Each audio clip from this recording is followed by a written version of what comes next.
Now in this case we'll start with vector transformations, another important topic from EMFT, that how can we correlate Cartesian to cylindrical or cylindrical to Cartesian also in terms of spherical coordinates. So let's start with the first as vector transformation of Cartesian to cylindrical coordinate system. So सबसे पहले तो हम vector consider करेंगे. We know that in Cartesian coordinate system we have three variables as x, y and z. So vector can be represented as a bar is equal to ax bar, ay bar plus az bar. This is our vector in Cartesian form. Similarly, when we go for cylindrical, the three variables will be rho, phi and z. We will write in cylindrical form. The vector can be represented with first a rho bar plus a5 bar plus az bar. This is our equation number second. अब हमें relation find out करना है Cartesian का cylindrical के साथ. So let's start with unit vector which we will be assuming as A R. That is एक point of discussion हो सकता है. तो हम कंपोनेंट एज्यूम करेंगे A in the direction of R bar. तो यहाँ पर हम लिखेंगे the component A bar along R direction. तो हम लिख सकते हैं A R is equal to magnitude है A bar multiplied with A R बार. ये नॉर्मल डायरेक्शन है, it is along the R direction. तो हमने लिखा इसे ए बार इंटू ए आर बार. अब कार्टेशियन कोऑर्डिनेट सिस्टम में जो ए बार टर्म हमारे पास अवेलेबल है फ्रॉम इक्वेशन 1, हम वो लिखेंगे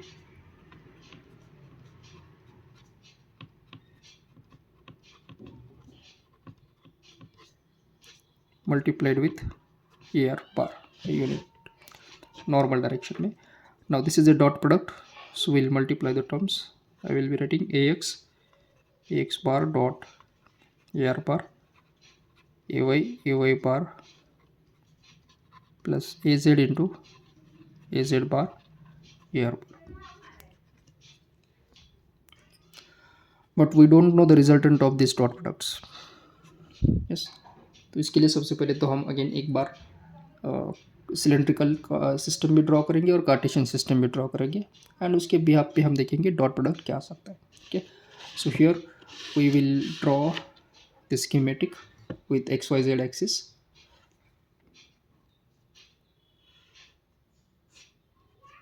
So we have three coordinates as x, y and this is z. Now let's suppose we have this point P with coordinates x, y, z and same with the coordinates maybe rho five और z हो सकता है.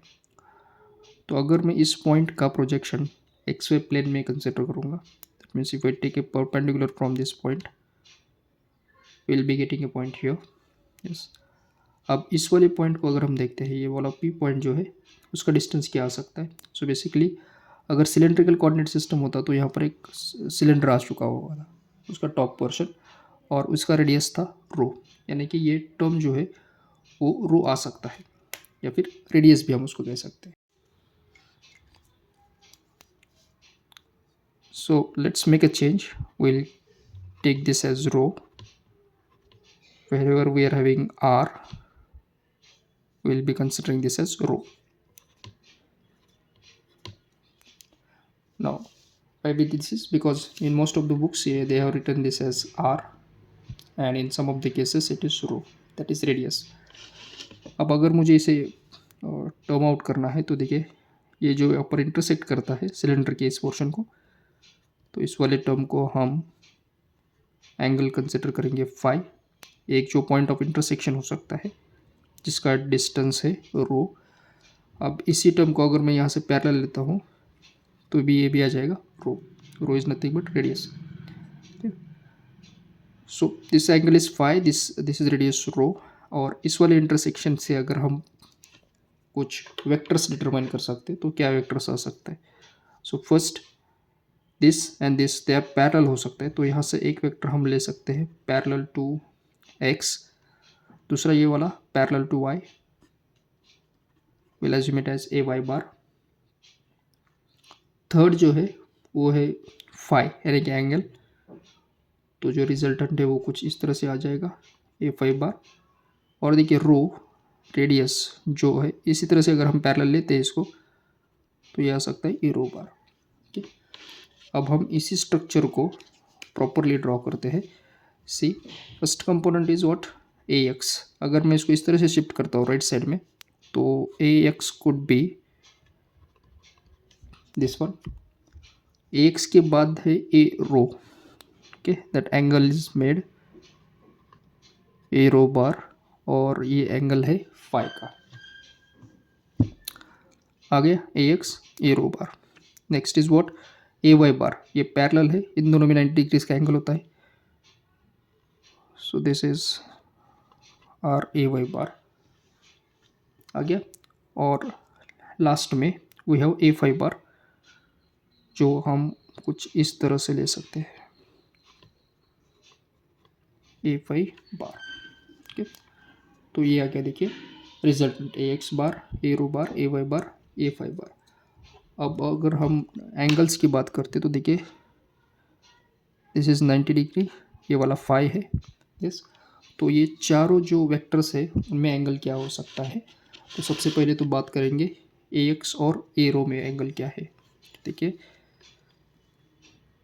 A X dot A rho बार में जो angle आता है वो angle है फाई का, yes so will write angle phi. तो अब इसका डॉट प्रोडक्ट हम लेते हैं, A X bar dot A rho bar will be equal to mod A X bar mod A rho bar into cos phi. Now know that they are unit vector, तो इनका magnitude 1 हो जाएगा, अगर magnitude 1 है तो ये product आ जाएगा cos phi. First वाला प्रोडक्ट आप देख सकते हैं ए एक्स ए रो बार आ जाएगा कॉस फाई, ये आ गया। अब हम चलते सेकंड टर्म की तरफ। सेकंड टर्म क्या है देखिए A Y into A rho bar. Similarly हम अदर एंगल्स को भी ले सकते हैं that we can consider. So second case Y और रो के बीच में एंगल क्या था आप देख सकते हैं, दिस इज वाई और ये रो है, इसमें से एंगल हम लिखेंगे ए Y bar and A rho बार का एंगल। ना देखिए ये पूरा एंगल 90 डिग्रीज का है यहाँ तक ए वाई और एक्स के बीच, और ये एंगल फाई का है। सो अगर मैं इस 90 एंड फाई का डिफरेंस लेता हूँ इस वाले केस में हम देखिए तो ये आ जाएगा 90 minus phi, so their 9 angle will be 90 degrees minus phi. तो इनका डॉट प्रोडक्ट हो जाएगा A Y into A rho bar will be mod A Y bar mod A rho bar into cos of 90 minus phi. Now ये तो magnitude 1 है and cos 90 minus five अगर हम देखते हैं तो ये आता है साइन फाइव, ये कॉस फाइव हो गया ये sine five. Always remember cos 90 minus theta sine theta होता है, ये गया सेकंड टर्म। अब हम चलते थर्ड टर्म की तरफ। थर्ड टर्म है हमारे पास ए जेड इंटू ए रो बार भी हमें डिटरमाइन करना है। इन द सेम मैनर अगर हम ए एक्स और ए फाई का एंगल देखते हैं तो देखिए ये वाला एंगल तो फाइव हो जाएगा।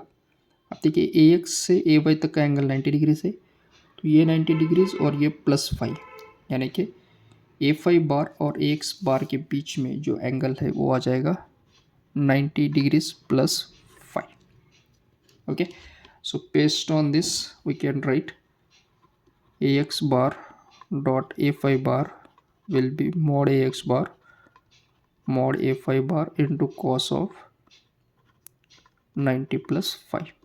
ये तो प्रोडक्ट 1 है, cos 90 plus five will be minus sine five. तो ये प्रोडक्ट साइन फाइव आ गया, ये आ गया माइनस साइन फाइव। इस वाले को आप नंबरिंग भी देंगे so that it could be easy to understand. ये फर्स्ट केस का है, ये सेकंड केस का है, ये है थर्ड केस का। ओके, सिमिलरली ये लास्ट वेक्टर में हम चलते हैं ए वाई और ए फाई के बीच में। Fourth, A Y bar and a5 bar, angle is phi, this angle is phi, so their product will be cos phi only। okay? ये आ गया फोर्थ इक्वेशन के लिए। नाउ अगर हमें ए रो यानी कि फर्स्ट कंपोनेंट डिटरमाइन करना है तो ये डॉट प्रोडक्ट हमें पता है, लेकिन ए Z bar into A rho बार हमें पता नहीं है। So let's find out this one. Fifth one, A Z bar into A rho bar. तो देखिए सर, इस वाले केस में ये z है और ये है रो बार। अब अगर हम इस दोनों को देखते हैं तो इन दोनों में एंगल जो है वो आता है 90 डिग्रीज का, and if the angle is 90 degree they are perpendicular, तो हम यहाँ पर लिखेंगे phi will be 90 degrees. So there dot product as you know will be mod A rho bar into cos 90। Cos 90 zero होता है तो ये वाला टर्म आ जाएगा zero. Okay, now will put all those values in this equation. इसको हम consider करेंगे इक्वेशन नंबर 3। सो इक्वेशन आ जाएगा A rho is equal to A X into dot product of A X A rho cos phi, तो ये आ जाएगा cos phi plus A Y into A Y A rho bar, second one sine five है, और third case में देखिए ए Z A rho bar zero है तो zero into A Z zero, तो ये आ गया हमारा कंपोनेंट रो का। Yes, so represented radius of cylinder in terms of X and Y component. ये आ गया ये फर्स्ट। सिमिलरली अब हमें सेकंड केस की तरफ चलना है, ए फाइव, यानी कि इसको इस वाले टर्म में हमें रिप्रेजेंट करना है। तो हम यहीं पर लिखेंगे equation number 5 as A five is equal to A bar into direction अलाउ 5 बार। तो देखिए प्रोडक्ट तो उसी तरह से हम लिखेंगे जिस यहाँ पर जैसा लिखा था, A X bar plus A Y bar plus A Z bar into A five bar. So will be writing this A X bar dot A five bar plus A Y bar dot A five bar plus A Z bar dot A five bar. अब इस वाले case में हमें ये value जो है ये values find करने होंगे, x five A five like this. तो देखिए ए वाई और ए फाइव का तो ऑलरेडी हमने फेच किया है, एक कॉस फाइव होता है, एक्स और फाइव का भी हमने फाइंड किया। देखिए एक्स और फाइव का डॉट प्रोडक्ट है minus sine five, so we are left with only one thing that is angle between Z and five. अब देखिए जेड और फाइव भी अगर हम देखते हैं तो वही भी 90 डिग्री आता है। सो अगेन हम यहाँ पर लिखेंगे A Z dot A five bar is zero, तो ये वाला टर्म हो जाएगा ज़ीरो। सो हमें जो टर्म मिलेगा it will be equal to, ये आ जाएगा A five is equal to A X into A X dot A phi जो है तो कॉस फाइव था, sorry it is minus sine five plus A Y into A Y dot A phi, ये वाला term it is cos phi, so this is cos 5, so we'll be getting a5 as minus ax into sin 5 plus ay into cos 5. Let this is our equation number 5. So in the last component we have z and z, तो ये तो same ही है तो इस वाले में लिखेंगे az is equal to az। अब हम इसको लिखेंगे मैट्रिक्स फॉर्म में कन्वर्जन के लिए। So let's start with the first as we have cylindrical parameters a rho, a phi, a z which will be equal to, now first we'll write for a rho is equal to, देखिए cos five और sin five, z component नहीं है तो इसको हम लिखेंगे cos five sin five और 0, और इसके मल्टीप्लिकेशन में हम लिखेंगे कार्टेशियन कोऑर्डिनेट्स को, जो है ax ay और ये है az, तो we are return this one. Similarly जो सेकंड इक्वेशन हमने फेच किया था ए फाइव का, A five is equal to, आप देख सकते हैं ए एक्स के अक्रॉस माइनस साइन फाइव है तो यहाँ पर लिखेंगे minus sine five, A Y के अक्रॉस है कॉस फाइव और ये डेफिनेटली 0 है। Yes, now last when we come across third parameter A Z, तो देखिए ए जेड का एक ही कंपोनेंट ए जेड है, यानी इसका एक्स कंपोनेंट 0 है, वाई कंपोनेंट 0 है और ये कंपोनेंट है 1। So this will be our transformation from Cartesian to cylindrical. This is how we have fetched Cartesian to cylindrical. I hope you understood this one. Now let us come across second transformation as cylindrical to Cartesian. तो देखिए अब हमें cylindrical coordinates पता है और हमें fetch करना है Cartesian, तो उसके लिए यही वाले इक्वेशन हम यूज़ करेंगे। अब ये इक्वेशन हम फर्स्ट कंसिडर करेंगे और इसके बिहाफ पे हम ए एक्स ए वाई और ए जेड को फेच करेंगे। So let's start with the first as